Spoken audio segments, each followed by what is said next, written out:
Assalamualaikum warahmatullahi wabarakatuh. Kami dari kelompok 2 akan menjelaskan makalah kami yang berjudul tentang asal mula kehidupan di bumi dan di alam.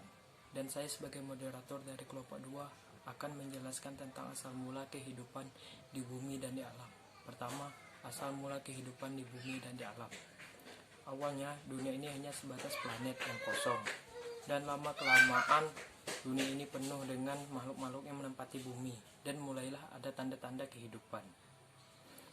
Sejarah kehidupan di bumi diungkapkan melalui penemuan fosil-fosil yang telah menjadi bukti yang paling kuat untuk menjelaskan tentang kejadian makroevolusi. Banyak terdapat teori maupun paham-paham yang dikemukakan oleh para ilmuwan mengenai teori awal mula kehidupan di bumi. Mengenai teori awal kehidupan di bumi, semuanya belum dapat memberikan jawaban yang pasti. Sebenarnya, sudah sejak zaman Yunani kuno, manusia berusaha memberikan jawaban terhadap awal mula kehidupan di bumi. Namun, jawaban itu umumnya hanya berupa mitos dan fakta belaka. Sebagai bahan kajian kita untuk mengenal lebih jauh sejarah awal mula kehidupan di dunia, usia bumi kurang lebih 300 juta tahun. Namun hadirnya kehidupan di bumi baru sekitar 2000 tahun dan berawal dari makhluk yang sangat sederhana. Hal itu diketahui berdasarkan penelitian dan analisis dengan menggunakan metode perbandingan zat anti radioaktif dengan zat seluruhnya.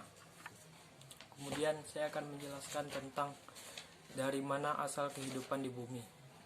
Perlu diketahui bahwa hipotesis yang dikemukakan oleh para ahli tidak lepas dari cara penalaran seseorang dari zaman ke zaman. Oleh karena itu, ada beberapa hipotesis yang agak kurang tepat kedengarannya.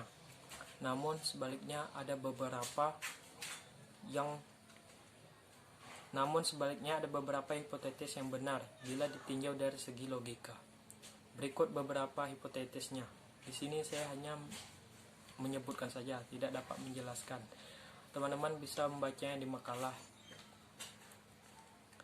Agar mempersingkat waktu, baiklah, teori itu terdiri dari 1. Hidup dan Tuhan. 2. Teori kosmozoa. 3. Teori Fluger. 4. Teori Moore. 5. Teori Allen. 6. Generatio spontanea. 7. Teori evolusi. Mungkin itu saja dan dilanjutkan oleh pemakalah selanjutnya. Wassalamualaikum warahmatullahi wabarakatuh. Bumi adalah planet ketiga dari Matahari yang merupakan planet terpadat dan terbesar kelima dari planet yang ada di tata surya.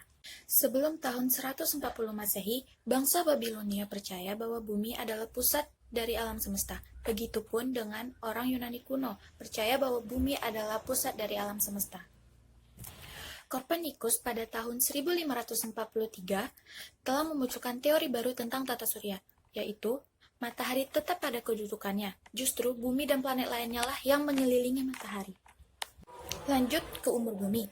Para ahli menentukan umur bumi melalui beberapa teori seperti yang pertama ada teori sedimen dengan cara melihat ketebalan sedimen yang berbentuk batuan.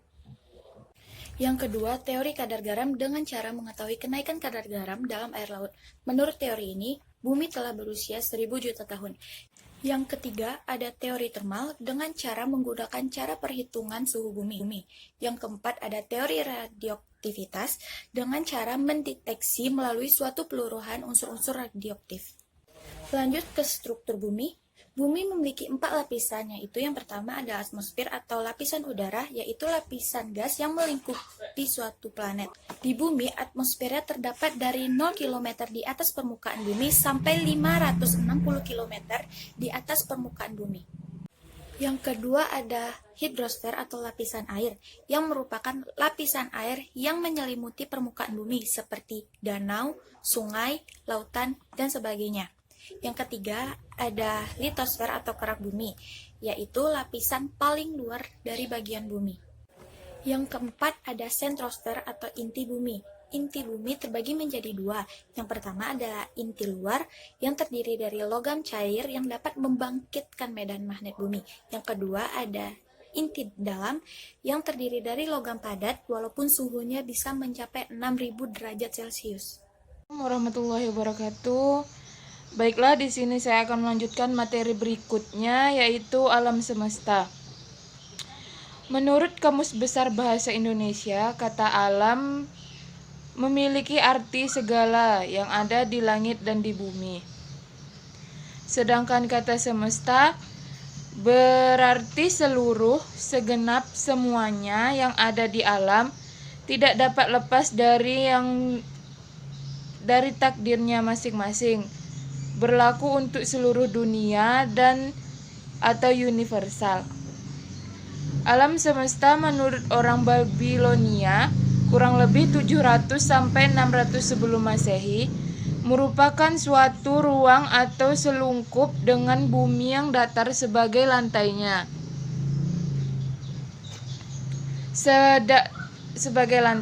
Dan langit beserta bintang sebagai atapnya.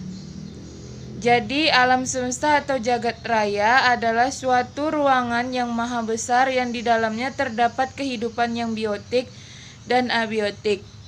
Serta di dalamnya terjadi segala peristiwa alam baik yang dapat diungkap manusia maupun yang tidak. Di abad 19, gagasan yang umum adalah bahwa alam semesta merupakan kumpulan materi